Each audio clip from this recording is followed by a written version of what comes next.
नमस्कार माझ्या शेतकरी मित्रांनो.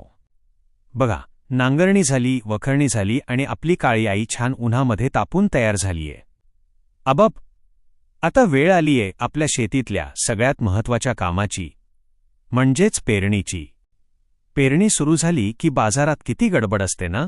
टीव्हीवर जाहिराती सुरू होतात, दुकानांवर खतांच्या गोण्यांसाठी रांगा लागतात. मग आपल्या गावातल्या पारावर सगळेजण वेगवेगळं सांगायला लागतात. कोणी म्हणतं बाजारातलं ते महागडं बियाणं खूप छान आहे, कोणी म्हणतं पेरताना युरिया आणि डॅपच्या गोण्या रिकाम्या केल्याच पाहिजेत. पण मित्रांनो, आपण कधी शांतपणे विचार केलाय का? जोपर्यंत बियाण्याला छोटं कळीसारखं तोंड फुटत नाही, ते जमिनीच्या वर येत नाही, तोपर्यंत ते बिचारं खत कसनुसा बरं खाणार? पेरणीच्या वेळी टाकलेला युरिया खरोखर पिकाला मिळतो की उडून जातो? घरचं बियाणं चांगलं की बाजारातलं? आणि पेरणी करण्यापूर्वी बियाण्याला एक छोटीशी लस दिली नाही तर काय होतं?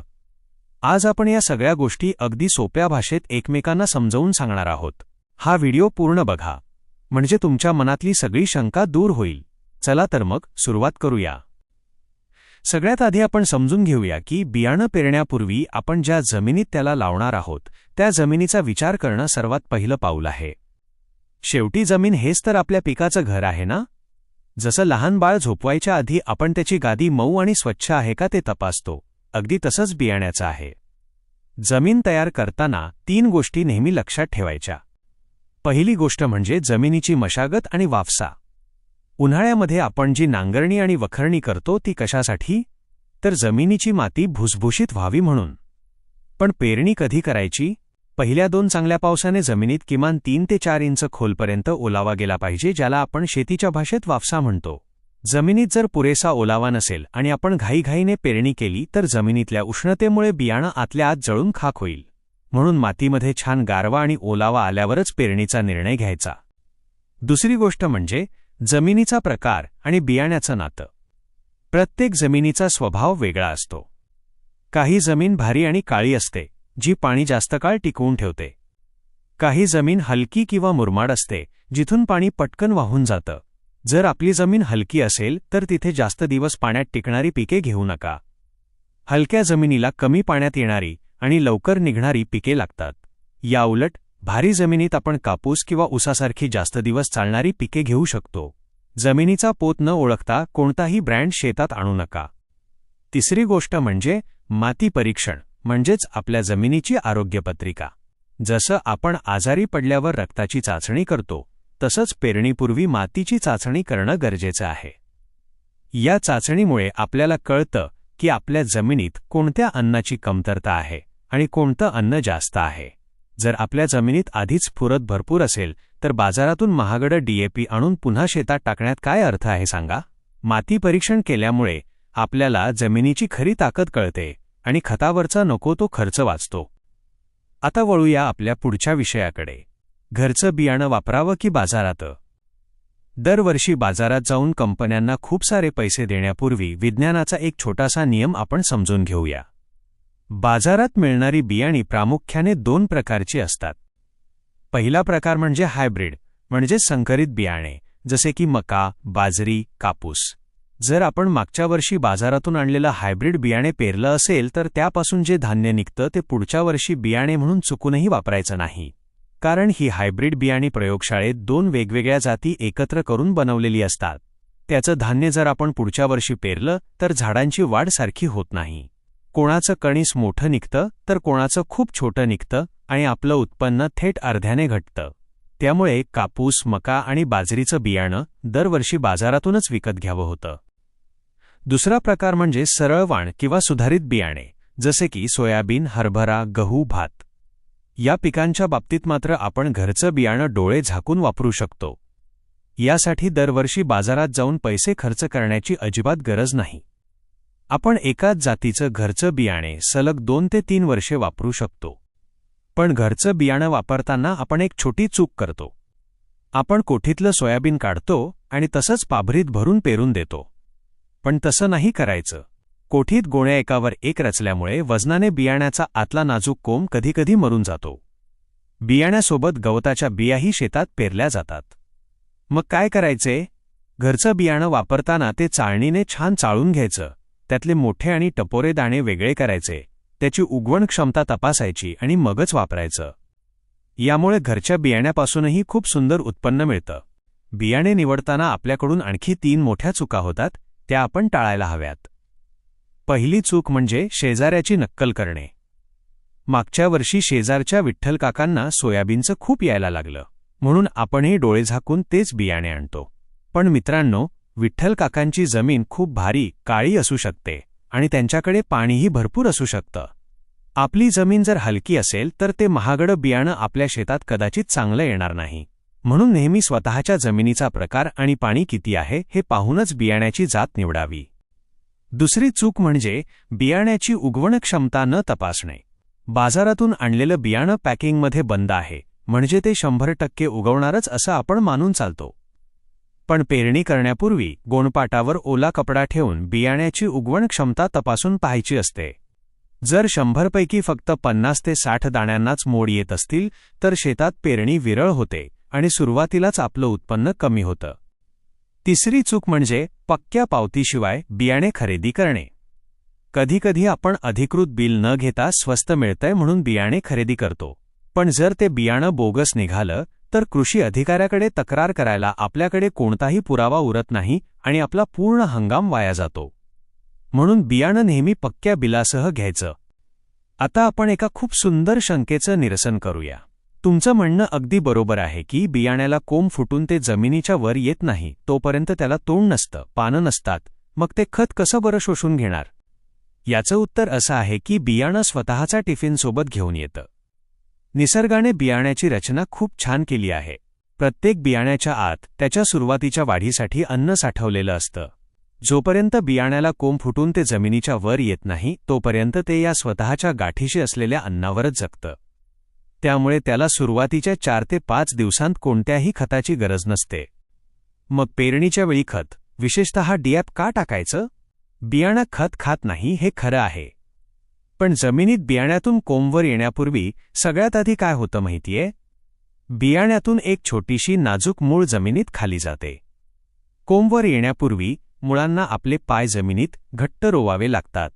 मुळांची ही वाढ झपाट्याने होण्यासाठी स्फुरद या घटकाची प्रचंड गरज असते, जो DAP मध्ये भरपूर प्रमाणात असतो.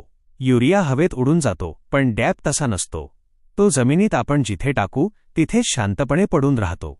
जर आपण पेरणी करताना DAP टाकलं नाही आणि पीक उगवून आल्यावर वरून टाकलं तर ते खत वरच पडून राहील, खाली मुळांपर्यंत पोहोचणारच नाही.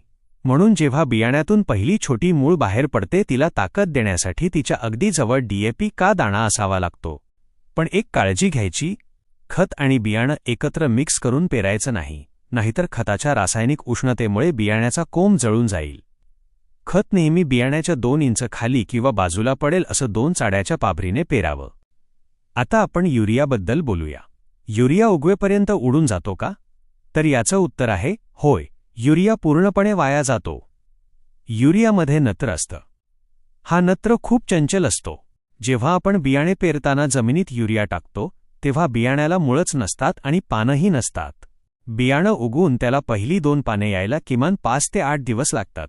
या दिवसांत जमिनीत पडलेला युरिया पाण्याच्या वाफेसोबत हवेत उडून जातो किंवा पाण्याच्या प्रवाहाने जमिनीच्या खूप खाली निघून जातो. युरियाचं काम असतं पिकाला हिरवेपणा देणं आणि पानांची वाढ करणं. जोपर्यंत पानंच उगवली नाहीत तोपर्यंत युरिया खाणार कोण? म्हणूनच पेरणीच्या वेळी युरिया कधीही टाकायचा नाही. आता जमीन तयार झाली, खतांचं गणित कळलं, पण बियाणं पाभरीत ओतण्यापूर्वी आणखी एक सर्वात महत्त्वाची गोष्ट करायची असते, ती म्हणजेच बीज प्रक्रिया. जसं आपल्या घरात लहान मूल जन्माला आलं की आपण त्याला लगेच पोलिओचा डोस देतो, काविळीची लस टोचतो, जेणेकरून पुढे जाऊन त्याला कोणताही रोग होऊ नये. अगदी तसंच आपल्या शेतात जन्माला येणाऱ्या त्या नाजूक कोंबांना जमिनीखालच्या आजारांपासून वाचवण्यासाठी ही पहिली लस द्यायची असते. जमिनीच्या आत लाखो प्रकारच्या बारीक-सारीक हानिकारक बुरशी आणि किडे लपून बसलेले असतात. पावसाळ्याच्या दिवसात भाजी किंवा भाकरी हवेत उघडी राहिली की त्यावर 2 दिवसांत पांढरी-काळी बुरशी कशी चढते आणि ती भाकरी कशी सडून जाते. अगदी तसंच जमिनीत बियाणे पेरल्यावर होतं. ओलावा मिळाल्यामुळे बियाण्याचं वरचं कवच मऊ पडतं आणि जमिनीतील बुरशी त्यावर हल्ला करते. बियाणं जमिनीतून वर येण्यापूर्वीच जमिनीतल्या जमिनीत सडून जातं. पेरणीपूर्वी बियाण्याला बुरशीनाशक किंवा कीटकनाशक औषधाचा एक पातळ थर देणं म्हणजेच बीजप्रक्रिया. यामुळे जमिनीत गेल्यावर बियाण्याभोवती एक सुंदर सुरक्षा कवच तयार होतं. आपण विचार करतो की कशाला नको तो खर्च करायचा, पण याचे 4 मोठे फायदे ऐकले ना तर तुम्ही नेहमी बीजप्रक्रिया कराल. पहिला फायदा म्हणजे 100% उगवण क्षमता. जमिनीत ओलावा कमी जास्त असला तरी बीजप्रक्रिया केल्यामुळे बियाण्याला ताकद मिळते. जे बियाणं एरवी जमिनीत पडून सडून जाणार असतं तेही ताकदीने कोंब बाहेर काढतं. शेतात कुठेही खाडे पडत नाहीत आणि सगळीकडे एकसारखं पीक दिसतं. दुसरा फायदा म्हणजे सुरुवातीच्या 30 ते 40 दिवसांतील किडींपासून रक्षण. जसं आपण लहान बाळाला डास चावू नये म्हणून मच्छरदाणी वापरतो, तसंच हे औषध पिकासाठी काम करतं. पहिल्या महिन्यात येणारा खोडकिडा, मावा किंवा जमिनीतील वाळवी पिकाला तोंड लावायला गेली की जागच्या जागी मरते. म्हणजेच सुरुवातीला महागड्या फवारण्या करायची गरज पडत नाही. तिसरा फायदा म्हणजे मुळांचा चांगला विकास.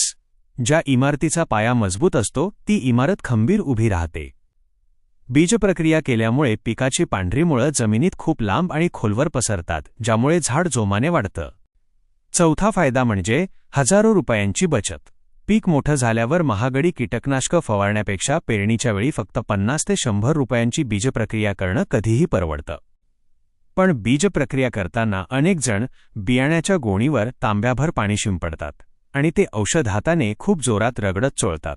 जसं हातावरची जखम आपण जोरात घासली तर तिथली चामडी सोलून निघते, अगदी तसंच बियाण्याचं असतं. सोयाबीन किंवा हरभऱ्यासारख्या बियाण्यांचं वरचं टरफल अत्यंत नाजूक असतं. जर आपण ते जोरात रगडलं तर बियाण्याचा मुख्य कोंब आतल्या आत मोडून मरून जातो. बियाणं कधीही हाताने रगडत चोळायचं नसतं. यासाठी विज्ञानाचा एक सोपा नियम आहे ज्याला FIR म्हणतात. औषधं लावण्याचा हा क्रम आपण नेहमी लक्षात ठेवायचा. सगळ्यात आधी F म्हणजे फंजिसाइड म्हणजेच बुरशीनाशक लावायचं. रासायनिकमध्ये आपण कार्बेंडाझिम अधिक मॅनोझेब किंवा कार्बॉक्सिन अधिक थायरम वापरू शकतो.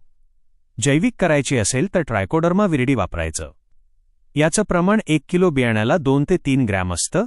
बुरशीनाशक लावल्यानंतर I म्हणजे इन्सेक्टिसाइड म्हणजेच कीटकनाशक लावायचं. यासाठी थायामेथोक्झॅम किंवा इमिडाक्लोप्रिड हे औषधं मिळतं. याचं प्रमाण 1 किलो बियाण्याला 2 ते 3 मिली असतं.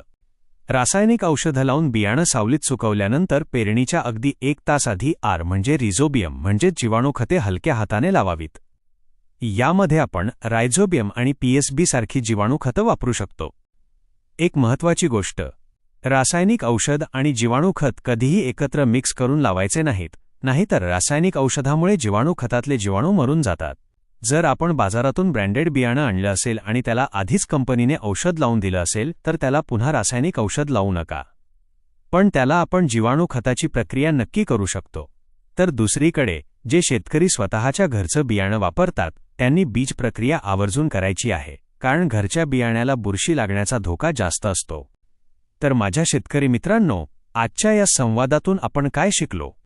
पहिली गोष्ट, कापूस, मका, बाजरी असेल तर बाजारातलं नवीन हायब्रिड बियाणंच आणा. पण सोयाबीन, गहू, हरभरा असेल तर घरचंच बियाणं छान चाळून आणि उगवण क्षमता तपासून वापरा.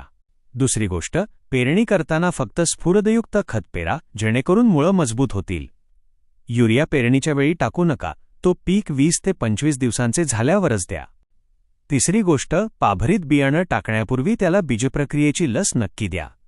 बियाणं प्लास्टिकच्या कागदावर पसरवून हलक्या हाताने, जसं आपण लहान बाळाला थोपटतो तसं औषध ठेवा आणि ते नेहमी सावलीतच सुकवा. छोट्या छोट्या गोष्टी पाळल्या आणि विज्ञानाची जोड घेतली तर आपली काळी आई आपल्याला खूप सुंदर उत्पन्न देईल. तुम्हाला ही माहिती कशी वाटली? यंदा तुम्ही हे नियम पाळणार का? मला कमेंट करून नक्की सांगा. पुढच्या भागात आपण पाहणार आहोत की उगवणीनंतर खताचा पहिला डोस कधी द्यायचा. माहिती आवडली असल्यास चॅनलला लाईक आणि सबस्क्राईब नक्की करा. पेरणी करूया योग्य रीतीने, शेती फुलवूया आनंदाने. राम राम.